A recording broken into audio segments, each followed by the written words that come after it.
My name is Lisa Brown. I am a social psychologist and I have been at Austin College since 2004. We have 6 full-time people. So as mentioned, there's myself. I'm a social psychologist focusing in intergroup relationships. There's a social psychologist who focuses in interpersonal relationships. There's a developmental psychologist. There's a behavioral neuroscientist. There's a counseling psychologist. And there's a clinical psychologist.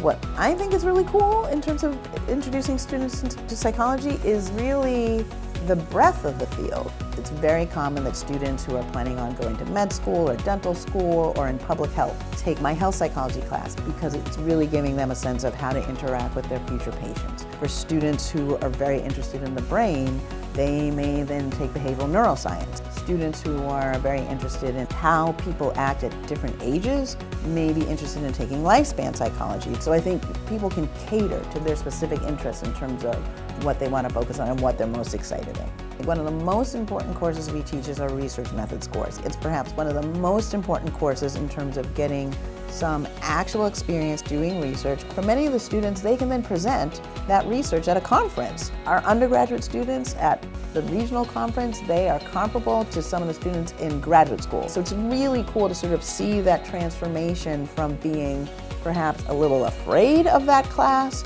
to coming out of that class and really feeling some level of competence as a budding researcher.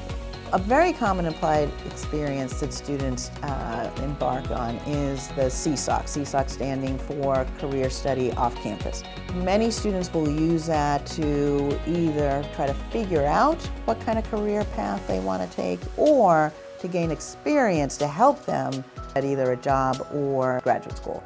What mentorship means to me is it's this incredible opportunity to be part of that transition to a young adult who is embarking upon sort of their future as an independent person is really, it's an honor, it's a privilege, and it's also exciting. Most psychology majors do not become psychologists, they become something else. And so one of the ways in which we think that psychology background prepares them is because they now know more about people than the average person does. If they get a job at a business, right, how can you be a better manager because you know something about human behavior? If they go on to law school, how can you be a better lawyer because you know something about how juries work? If you go on to a health profession, how can you actually get your patients to listen to your medical advice and follow it more? So what are ways that we can just use that scientific knowledge about human behavior to help prepare them? Similarly, I think graduate programs where students have gotten applied experiences often come out with training in different sorts of lab techniques that really help them for graduate school and give them a leg up.